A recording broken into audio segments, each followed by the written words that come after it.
Alain, on va s'intéresser un peu plus à vous. Vous êtes comédien au théâtre, dans les films, vous prêtez votre voix à de nombreux personnages étrangers pour les faire parler en français.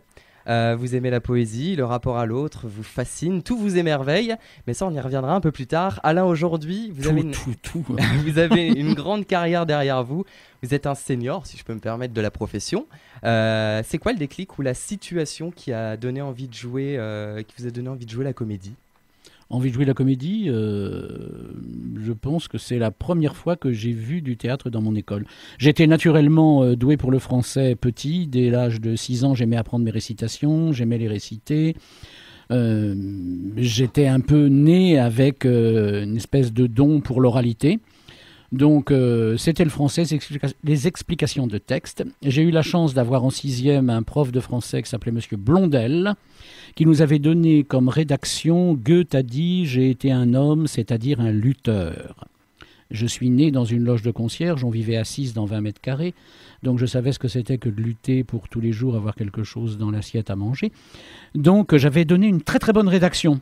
Et ce mec a fait venir, en 1961, une troupe de théâtre qui s'appelait la Compagnie du Cruizel jouer un spectacle dans mon école, un montage Molière et Une fille pour du vent.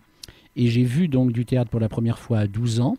Un des deux directeurs est tombé amoureux de la fille de la directrice de l'école des filles, qui était la femme de mon prof de français. Ils ont donc décidé de créer un atelier théâtre pour les élèves dans l'école. Et mon prof de français m'a dit « Alain, je t'ordonne d'aller au théâtre ». C'est comme ça que j'ai commencé à la Compagnie du Cruizel. Et quand j'ai commencé, je me suis dit « Je serai comédien à 12 ans ». C'était le métier qui me plaisait. En 1971, vous quittez Paris pour Reims. Vous avez une excellente raison, puisque vous rejoignez les cours de théâtre que propose Monsieur Robert Hossein. Vous y allez, il faut le dire, parce que vous êtes reçu 2e sur 700. Oui. Bravo. Comment ça se passe là-bas ? Eh bien, ça se passe très bien, parce que j'abandonne tout, je prends une malle en fer avec 2-3 bouquins, 2-3 fringues que j'avais, je quitte la studette que j'avais à Saint-Germain pour me barrer dans l'aventure de Robert Hossein à Reims. Et donc, les 15 premiers jours, ça se passe bien. Robert crée la compagnie Robert Hossein, le théâtre populaire de Reims. Il propose une école à 57 jeunes élèves comédiens, dans lesquels il propose 3 ans de formation, théâtre moderne, théâtre classique, théâtre d'avant-garde, le chant, les cascades, sous la direction de Guy Dirigot, toute une équipe de professeurs. Ce sont les débuts de François Florent, qui enseigne le théâtre dit de boulevard, Pierre Frilou, qui enseigne le théâtre d'avant-garde, le Living Théâtre, et Michel Perlon, qui est un immense comédien, qui est directeur du Théâtre École de Reims, et qui va enseigner le théâtre, disons, un peu intellectuel, aligné de Planchon, des grandes compagnies théâtrales, des grands textes. Et donc, dans cette école, on a les enseignements. On paye 350 francs par mois pour être nourri, logé, blanchi et enseigné, que Robert Hossein nous repaye, parce qu'au démarrage, on est censé faire de la figuration et des petits rôles dans la totalité des spectacles qu'il va monter au Théâtre Populaire de Reims. Donc je suis de l'année d'Anémone et de Tony Marshall, qui donc sont 2 personnes sur les 57, qui sont un peu acquéries une notoriété aujourd'hui, et pas mal de copains à moi. Robert nous disait, si vous arrivez déjà à en vivre, ça sera déjà pas mal.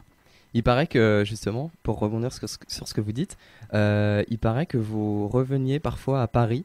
Oui. Pour gagner un peu d'argent. Au début, j'avais pas de thunes. Quand j'ai démissionné donc d'un emploi que j'avais dans la banque, en plus de mon métier de comédien, parce qu'au début, il faut bien payer le loyer, j'ai démissionné, je me suis retrouvé sans thunes à Paris, et j'habitais rue Paul-Louis Courier, en plein Saint-Germain-des-Prés, à 2 pas des Deux Magots et de la Remerie. Et j'avais des tours de texte. Et donc je me suis mis à faire la manche dans la rue. Je disais des poèmes aux terrasses des cafés. Je faisais la manche avec un sabot. Et à l'époque, je faisais le Dôme, la Remerie, les Deux Magots, le Café de Flore. J'allais à Montparnasse, je faisais le Select. Je finissais à la Contrescarpe, où je finissais au Pot de Fer. Je faisais à peu près 10 prestations par soir. Et je gagnais à l'époque 300 balles par soir de manche. Ce qui fait que quand je me suis retrouvé chez Hossein, je revenais, parce que c'était pas la fin de la saison, on était en septembre 71, à la fin des cours, je prenais le train, en première classe quand même, parce que j'ai toujours eu l'idée du luxe. J'arrivais à Paris, je faisais la manche dans tous mes cafés, je dormais dans un petit hôtel à la gare de l'Est, et je reprenais le train le lendemain matin pour retourner en cours. Et le destin a voulu qu'un matin, en reprenant le train, je me suis endormi dans le wagon de première pour retourner en cours à Reims. La porte s'est ouverte, et il y a un mec qui a dit « Mais qu'est-ce que tu fous là ?» J'ai ouvert les yeux. C'était Robert Hossein, avec Michel Perlon, le directeur de l'école, qui revenait de la première d'un film qu'avait tourné Robert à l'époque, qui s'appelait La part des lions.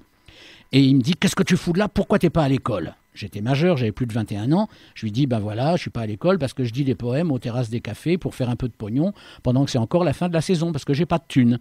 Et Robert était en face de moi, il me dit, putain, tu fais ça, mec, t'as des couilles. Et le train roule, le train roule, le train roule, le train roule. Puis d'un moment, il me dit, mais pourquoi tu jouerais pas Nicolas dans Crime et Châtiment? Et là, j'ai cru que le ciel allait me tomber sur la tête. Ça faisait 15 jours que j'étais élève comédien à l'école et il me proposait carrément un rôle dans le spectacle qu'il était en train de mettre en scène avec Jacques Weber qui jouait Raskolnikov, Crime et Châtiment. Il avait eu des problèmes avec un comédien du conservatoire qui devait jouer ce rôle dans Crime et Châtiment. Il n'y avait que 2 scènes. Le comédien trouvait que ce n'était pas assez et il est passé de ce comédien à moi. Mais comme Robert a beaucoup de qualités, il promet tout, mais en même temps il se rétracte tout de suite derrière. Il me dit, je te préviens, tu le feras, mais si jamais t'es à chier, tu le feras pas. Si jamais t'es à chier, tu le feras pas. Et le train est arrivé à Reims. J'ai appris la scène dans la journée. Le soir, j'ai auditionné avec Guylaine de Win, son attaché de presse, dans la grande salle de Reims. Et il m'a fait faire la scène 3 fois. Il m'a dit, t'es pas mal mon salaud, casse-toi. Et le lendemain, je signais mon premier contrat professionnel, 50 francs par représentation pour jouer Nicolas dans Crime et Châtiment avec Jacques Weber. Alors ça a duré 4 ans, je crois. 5 ans, j'ai 5 signé ans. pendant 5 ans chez Hossein. J'ai joué Crime et Châtiment, Les Bas-fonds de Gorky, Roméo et Juliette, Le Cuirassé Potemkin, toutes les reprises à Paris. Ça a duré 5 années, mais pendant lesquelles j'ai aussi commencé à faire du doublage, à faire du cinéma et à faire de la télé. Et justement, quand est-ce que vous revenez à Paris? Je reviens à Paris, je me réinstalle à Paris définitivement en 1974. Pour le doublage, pour tout ça. Pour rester définitivement à Paris, puisque les contrats à Reims se terminent, donc j'habite plus Reims, j'habite Paris. En 1974, je joue la reprise de Crime et Châtiment au Théâtre de Paris, mis en scène par Robert Hossein. Et en 1975, Le Cuirassé Potemkin au Palais des Sports. Et là, je m'installe définitivement comme comédien à Paris. Votre voix, elle est reconnaissable parmi 42 000. Vous avez fait beaucoup de personnages. Quand est-ce que ça a commencé réellement le doublage et Le doublage est une voie de conséquence. C'est-à-dire, je joue au théâtre. Et au théâtre, il y a un comédien qui s'appelle Francis Lax, qui est la voix de Magnum, qui est la voix de Hutch dans Starsky et Hutch, qui fait donc à l'époque beaucoup de doublage. On est au milieu des années 70. Et Francis vient me voir au théâtre. Sa femme est agent artistique, il vient de me voir au théâtre, on discute, on sympathise, et Francis me dit, écoute, tu es un bon comédien au théâtre, il dit, tu devrais faire un peu de doublage, parce que ça te permettra quand même d'avoir des cachets en plus, de gagner un peu mieux ta vie et tout. Et c'est Francis Lax et Henri Djanik, qui est la voix d'Anthony Quinn, qui sont mes 2 parrains dans le milieu du doublage. C'est eux qui m'amènent chez Monsieur Stemmer, qui a une maison de doublage à l'époque, et Stemmer était alsacien. Et c'est Francis Lax qui me présente, et moi je m'appelle Flic, Alain Flic. Et Flic, c'est d'origine alsacienne. Et ça a commencé comme ça. Stemmer me voit, me dit, ah bah oui, il me dit, comment tu t'appelles? Tu t'appelles Flic? Je dis oui, il me dit, mais c'est d'origine alsacienne. Je dis oui, il dit, bon, bah tu vas commencer chez moi. Et j'ai commencé le doublage comme ça, en faisant des ambiances, des petits rôles, et petit à petit. Ça fait combien de temps maintenant? Maintenant, ça fait 40 ans. Ça fait beaucoup. Vous avez fait beaucoup de personnages. Des milliers d'heures de doublage. Il y en a milliers. Qui vous ont plus marqué que d'autres? C'est-à-dire que ce sont des gens avec qui on a travaillé, des comédiens avec qui on a travaillé. Par exemple, la joie d'avoir enregistré Clair de Lune. Dans ça, Clair de Lune, par exemple, j'ai été amené... Un directeur de plateau m'appelle un jour et me dit, Alain, est-ce que tu acceptes de faire 4-5 lignes? J'ai un personnage dans Moonlighting. Il a 4-5 lignes. C'était Curtis Armstrong, qui était un ami des 2 protagonistes. Bon, j'ai dit ouais, pourquoi pas. Il me rappelle la semaine d'après, il me dit, Alain, est-ce que tu es encore libre pour revenir? Parce que le personnage revient. Et j'ai terminé cette série où j'ai fait 40 épisodes. C'est devenu un des personnages récurrents de la série Moonlighting. J'ai eu la joie d'enregistrer avec Patrick Poivet et avec Annie Sinigalia, qui était le début de la voix de Bruce Willis, qui était donc dans Moonlighting. Ça, c'était un événement important. Après, travailler aussi pour les Entrechats, où j'ai fait beaucoup de dessins animés avec Roger Carrel. Ce sont des personnes. Comme les Tortues Ninja. Après, j'ai enregistré Gargantua avec Micheline Dax. J'ai tourné avec Micheline Dax. C'est surtout des rencontres, une ambiance, une époque, un partage, une convivialité où on se marrait énormément. Il y avait beaucoup de rigolades. On travaillait dans l'ambiance, dans la bonne humeur, mais c'est une époque où c'était encore un artisanat. C'était pas encore devenu une industrie extrêmement rapide, ce que c'est aujourd'hui. On fait une pause? Ouais. Je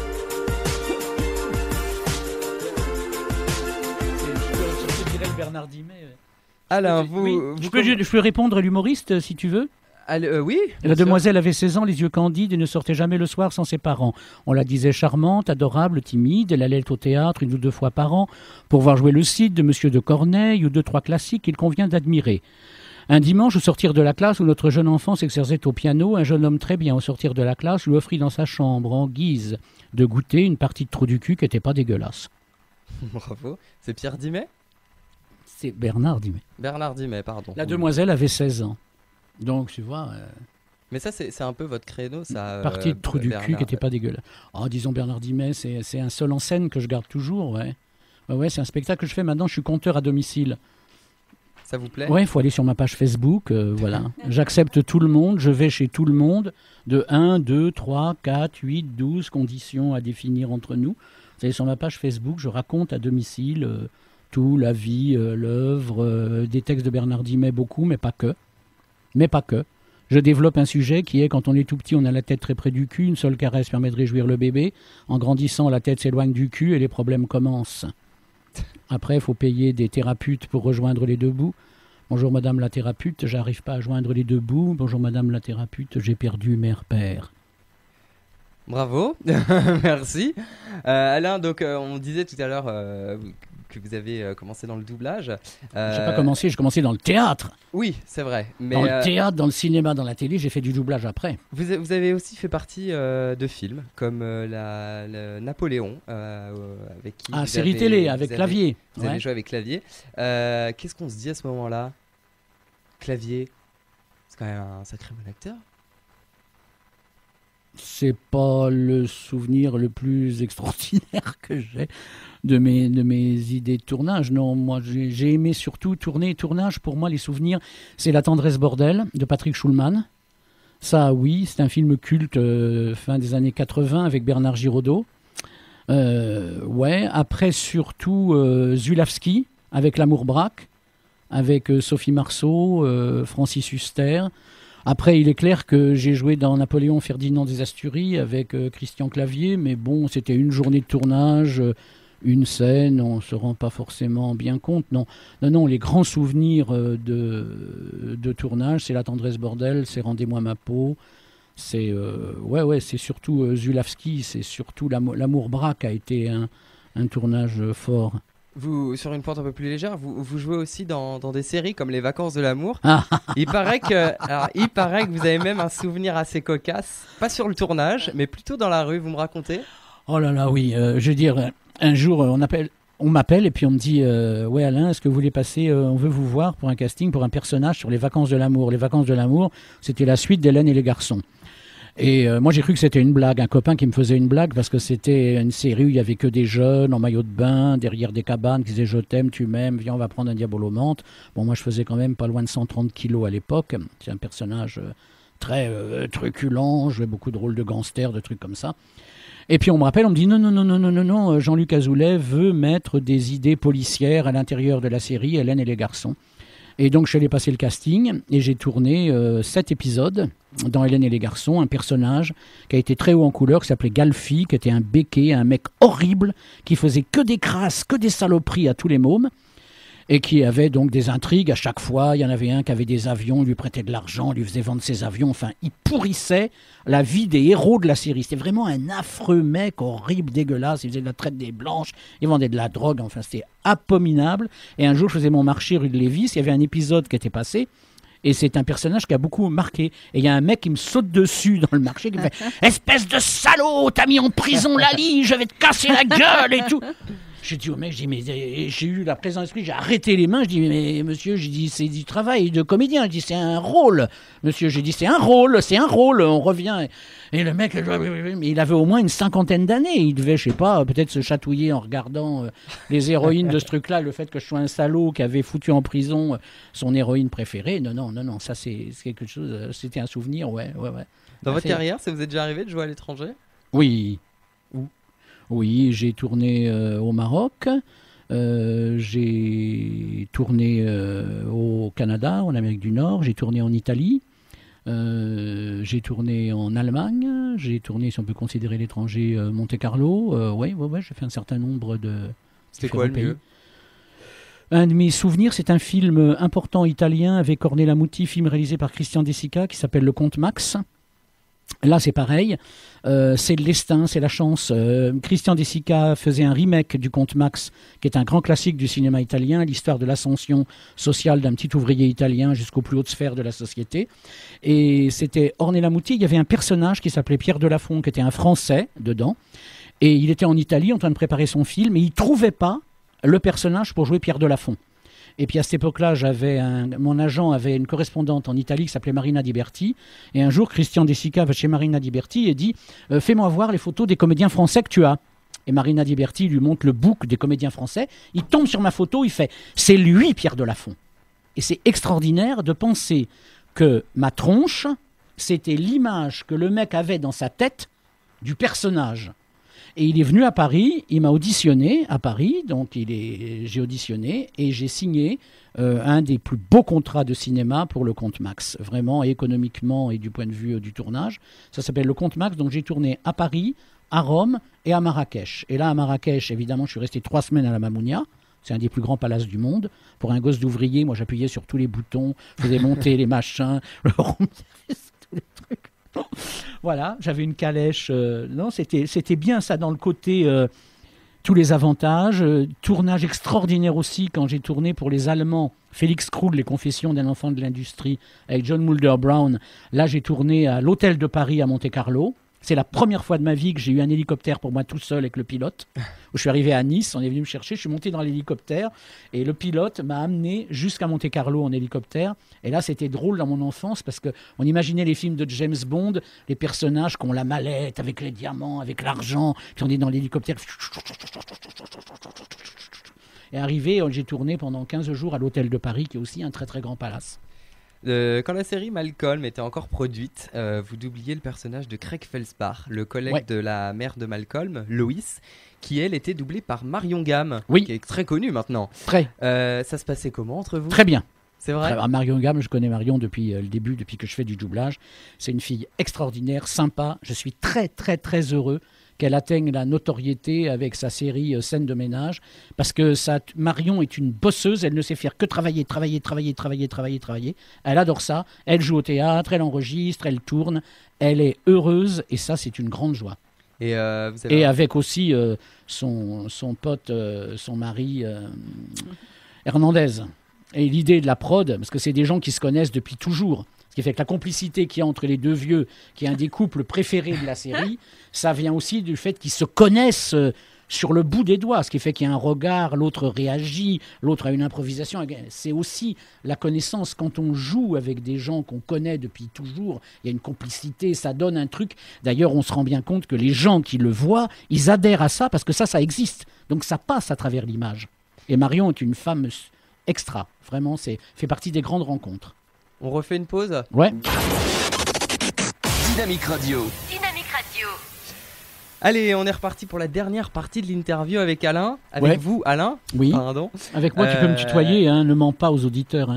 Bon, allez. Tu peux me tutoyer, le courant passe mieux quand même. Les auditeurs ont Dis-moi aussi... Très bien. Les auditeurs ont aussi voulu poser leurs questions. Ah d'accord. Alors on a une première question qui est de Manon dans les Yvelines, qui est au cours Florent d'ailleurs. Ouais. Elle vous demande, en gros elle vous dit, il y a une rumeur qui dit que la série Malcolm va revenir, qui avait beaucoup de succès. Comment vous imaginez le personnage de Malcolm et surtout le vôtre ?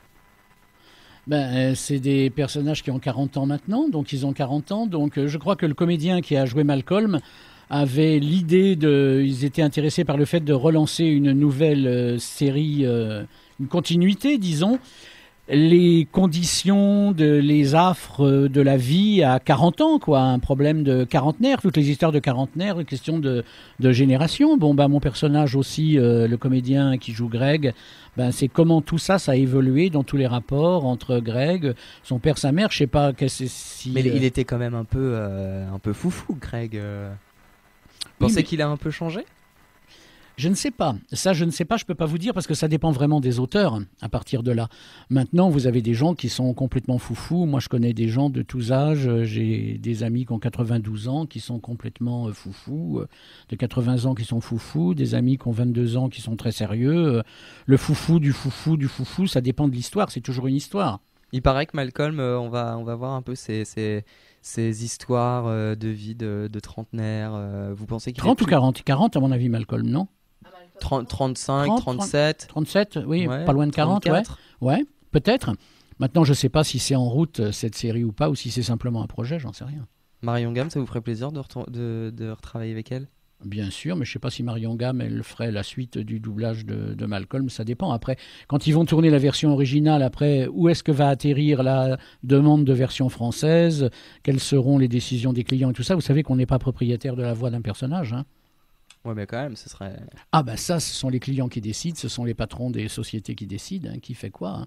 Il y a beaucoup de personnages, de comédiens français qui ont doublé des personnages très importants, qui ont été remplacés, hein, pour des raisons X, Y ou Z, hein. Adrien de Tours, Alain, quel est le métier que vous préférez? Comédien, acteur ou doubleur? Comédien. Comédien, donc la scène. C'est comédien, si vous voulez, comédien, c'est le métier, c'est la base, c'est les planches. Un comédien disparaît et fait apparaître un personnage. Un acteur, il est acteur d'abord. On voit l'acteur d'abord qui joue un personnage. L'acteur ne disparaît pas dans le personnage. Michel Serrault était un comédien. Gérard Depardieu est l'exemple frappant du plus grand comédien. Il peut jouer ce qu'il veut, physiquement. Il a une telle intériorité qu'on croit à tous les personnages qu'il joue. Après, doubleur, c'est vrai qu'il y a toute une polémique sur le fait, bon, quand j'ai commencé à faire du doublage, c'était considéré comme quelque chose de ringard. On disait les mecs qui font du doublage ne sont pas vraiment des comédiens, qui font du théâtre, qui font du cinéma, qui font de la télévision. Au début, hein, dans les années 70, ça a bien changé, parce qu'aujourd'hui, les plus grands noms font du doublage. Les clients prennent des gens avec des notoriétés qui payent très très cher, 50 000 euros, 100 000 euros pour doubler un rôle. Il faut croire que les plans marketing sont beaucoup plus importants que le travail. Pour moi, ça n'a pas vraiment de sens de dire que tel personnage est doublé par tel comédien. Mais il faut croire que le plan marketing est plus important que le client lui-même, puisque le client n'a plus vraiment une identité. Des grosses boîtes comme Sony, qui est le client, c'est un ensemble de choses, et c'est le service marketing qui discute de qui va faire qui va faire quoi. Je ne sais pas si on s'y retrouve. Moi, j'ai pas tellement de plaisir à aller voir quelque chose de tourné par une voix célèbre que je vais reconnaître. Ça va peut-être plus me gêner. Non, me gêner dans l'écoute. Je préfère voir quelque chose en version originale, ou si je vois quelque chose de doublé, ne pas reconnaître forcément la voix du comédien qui a doublé. Donc vous préférez les planches? Moi, le métier, c'est un ensemble. Ma préférence, je vous dirais franchement aujourd'hui, c'est de vivre en proximité humaine avec les gens. C'est pour ça que maintenant, je me produis uniquement, pratiquement, à domicile, chez les gens. Directement. Voilà. J'ai un compte Facebook, les gens viennent dessus, ils ont envie d'une animation à domicile, d'un comédien à domicile, avec des textes, avec une transmission, des gens qui participent. Je viens avec des textes, avec des idées, on organise des soirées, les gens boivent un coup, mangent un morceau, mais je vois les gens les yeux dans les yeux. Moi, ce que j'ai préféré faire, c'est en 1994, on a eu des différents problèmes, le travail a beaucoup baissé, et à ce moment-là, je me suis consacré à un seul en scène, consacré à la vie et à l'œuvre d'un grand écrivain du XXe siècle qui s'appelle Bernard Dimet, qui est connu pour avoir écrit Mon truc en plume, Syracuse pour Henri Salvador. J'ai vécu très proche de Dimet, surtout les 3 dernières années de sa vie. Et donc, je me suis embarqué dans un seul en scène en 1999, à 50 ans. Et cela, je l'ai commencé dans un bistrot à Montmartre, et grand bien m'en a fait, parce que j'ai vraiment rencontré les gens sans aucun intermédiaire. J'ai commencé là pendant 10 ans, j'en ai fait 400, et ça m'a amené de plus en plus proche des gens, des associations, des structures les plus petites. Mais c'est vraiment être avec les gens, ce que je préfère, c'est le cabaret. Dès qu'il y a des structures, je sais jouer pour un producteur au théâtre, je sais jouer pour un producteur au cinéma, je sais jouer pour toute une organisation, mais disons que j'ai pas très bon caractère et très vite, ça me fait chier. Donc j'ai plus l'âge de m'emmerder. Donc je préfère le terrain. Disons que je suis redevenu, si vous voulez, avec le temps, vraiment ce qu'on peut appeler troubadour, Moi, ça m'arrive de dire un texte de Bernard Dimet dans l'autobus, à un arrêt de bus, en parlant tout seul, en montant un petit peu la voix, et j'ai le plaisir de voir les têtes qui se retournent, et une femme qui s'est retournée à un arrêt de bus où je disais un texte de Dimet, et la femme m'a regardé comme ça, elle a fait « mais c'est de la poésie ». Je disais « quand je sens certains soirs ma vie qui s'effiloche et qu'un vol de vautours s'agite autour de moi, pour garder mon sang-froid, je tâte dans ma poche un caillou, ramassé dans la vallée des rois. Si je mourais demain, j'aurais dans la mémoire l'impeccable dessin d'un sarcophage d'or, et pour m'accompagner au long des rives noires, le sourire éclatant des enfants de Luxor. À l'intérieur de soi, je sais qu'il faut descendre, à pas lents dans le noir et sans lâcher le fil, calme et silencieux sans chercher à comprendre au rythme des bateaux qui glissent sur le Nil. C'est vrai, la vie n'est rien, le songe est trop rapide, on s'aime, on se déchire, on se montre les dents. J'aurais aimé pourtant bâtir ma pyramide et que tous mes amis puissent dormir dedans. Combien de papyrus enroulés dans ma tête ne verront pas le jour, ou seront oubliés aussi vite que moi, ma légende s'apprête. Je suis comme un désert qu'on aurait mal fouillé. Si je mourais demain, je n'aurais plus la crainte ni du bec du vautour ni de l'œil du cobra. Ils ont régné sur tant de dynasties éteintes, et le temps comme un fleuve à la force des bras. Les enfants de Luxor ont 4 millénaires. Ils dansent sur les murs et toujours de profil, mais savent sans effort se dégager des pierres à l'heure où le soleil se couche sur le Nil. Je pense m'en aller sans que nul ne remarque ni le bien ni le mal que l'on dira de moi. Mais je déposerai au fond de ma barque le caillou ramassé dans la vallée des rois. Et la femme a fait « Mais c'est de la poésie, c'est de la poésie, c'est de la poésie !» Voilà quel est mon pied. Donc c'est vraiment de vivre ici, maintenant, dans la détente et l'abandon avec les gens que je rencontre. Et tout le monde a droit, je vais dans ma pharmacie, des fois je dis un poème dans la pharmacie, je dis des poèmes un peu partout, je parle à haute voix. De vous, quoi. C'est-à-dire qu'à un moment donné où tu intègres ta vie à ton métier, je n'ai plus besoin de structure pour exercer mon métier.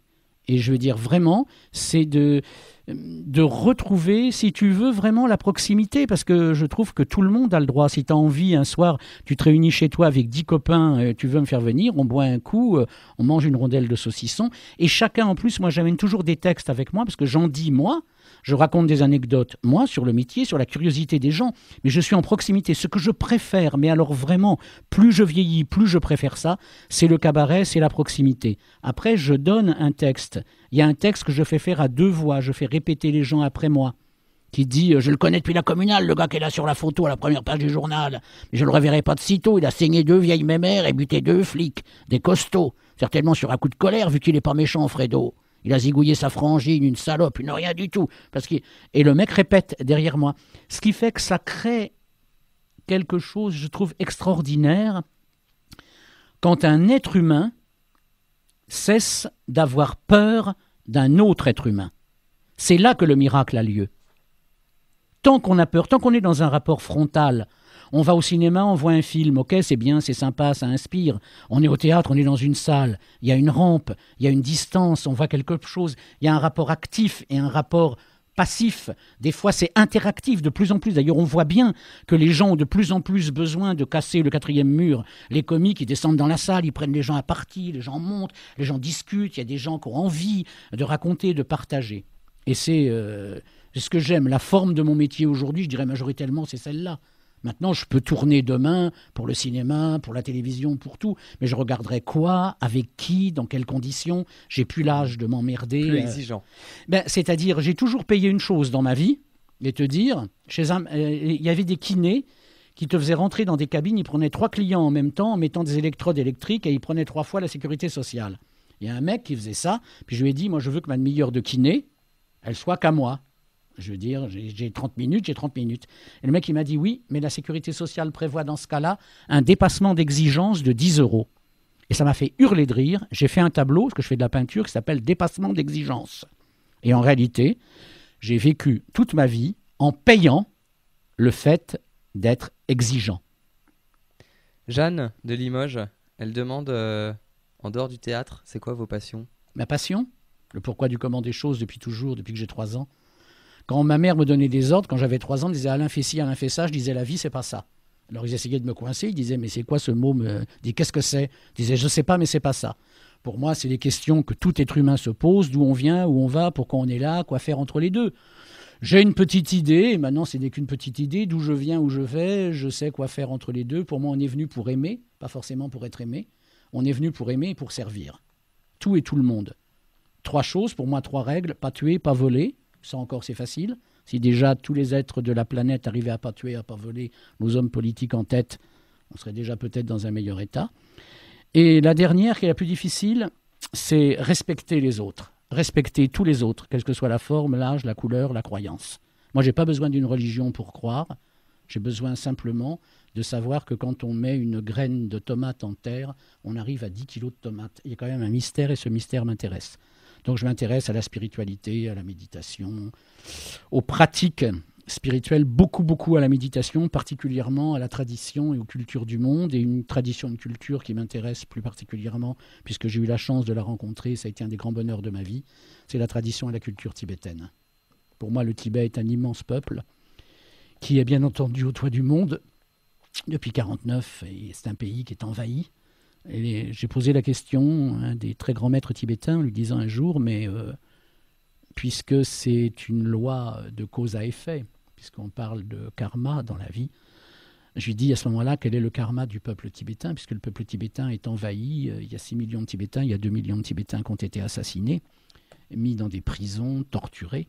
Et il me dit, mais monsieur, si les Chinois n'avaient pas envahi le Tibet, ce qu'on appelle le dharma, qui sont les enseignements spirituels, les enseignements, je dirais, psychologiques, puisqu'il n'y a pas de Dieu créateur dans l'enseignement du dharma, eh bien, ça ne se serait jamais répandu dans le monde. Et peut-être que si nous avons été envahis, c'est pour porter les enseignements du dharma dans le monde entier. Et il n'y a pas longtemps, j'étais allé dans un monastère à côté de Toulouse, à Nalanda. Et dans ce monastère, je suis resté une semaine et je n'ai pas trouvé ce que j'étais venu chercher. En prenant le train de retour, il y avait une grève. Et j'attendais dans la gare. Et c'était à 30 km de Toulouse, en France. Est arrivé dans cette toute petite gare 2 Tibétains. Une femme d'une 40aine d'années, un homme d'une 60aine d'années qui sont allés aux toilettes. Quand l'homme est ressorti, je lui ai dit ce que je savais dire en tibétain. Je lui ai dit « Tachideleg, semchen tamche deoatang » et il m'a regardé.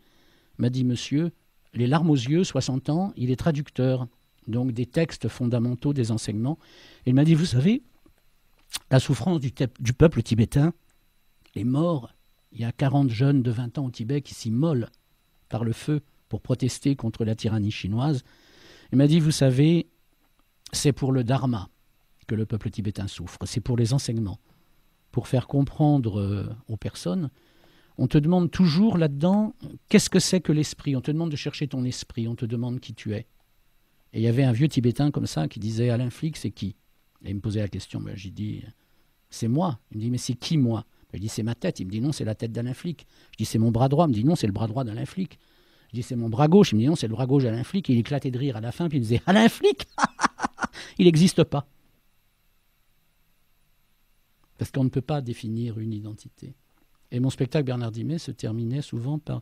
Je disais, Bernard était avec un mec dans un bar, il discutait, le mec était bourré, il disait « Mais tu sais, moi je suis rien du tout. » Et Bernard disait « Mais non, t'es pas rien du tout. » Il disait « Mais si, moi je te dis que je suis rien du tout. » Et Bernard disait « Mais non, t'es pas rien du tout. » Puis au bout d'un moment, Bernard, il en avait marre, il se lève, il met les bras en bas comme ça, il fait « Je suis rien » en regardant en bas, et il lève la tête vers le ciel, et il dit « Du tout. » Et je suis rien, du tout.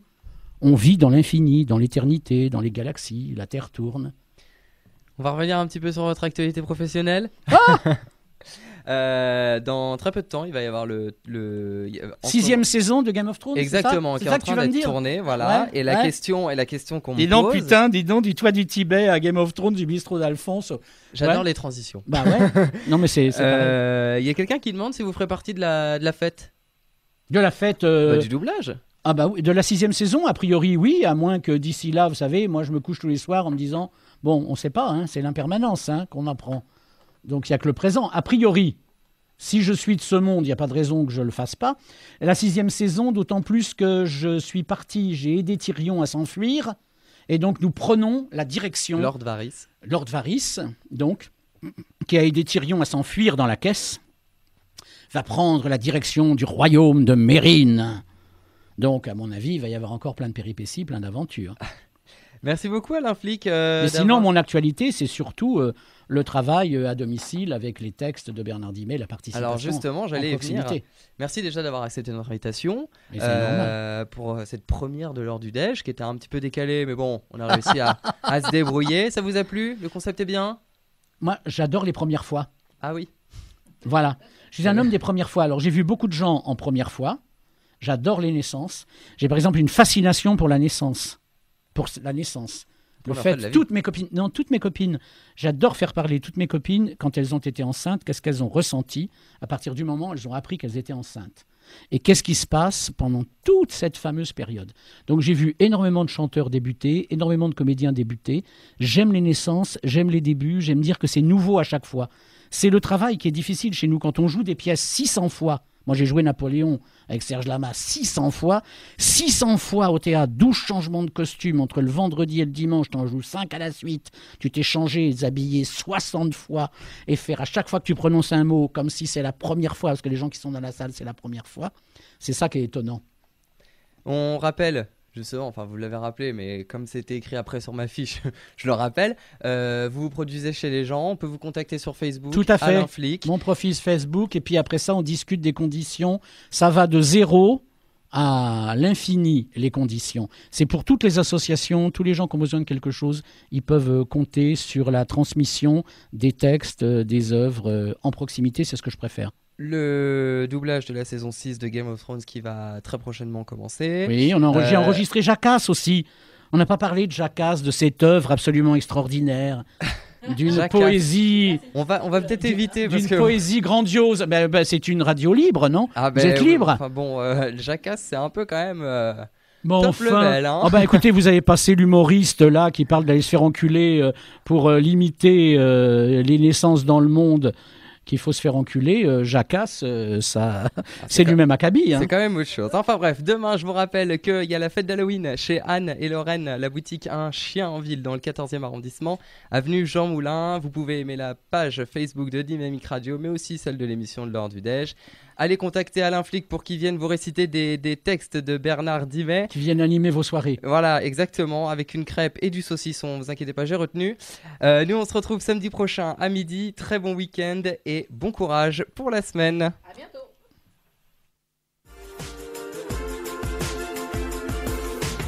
Dynamique Radio. J'écoute toute la journée. Il y a un bon choix de morceaux. Ça bouge comme il faut. Des titres que je me lasse pas d'écouter.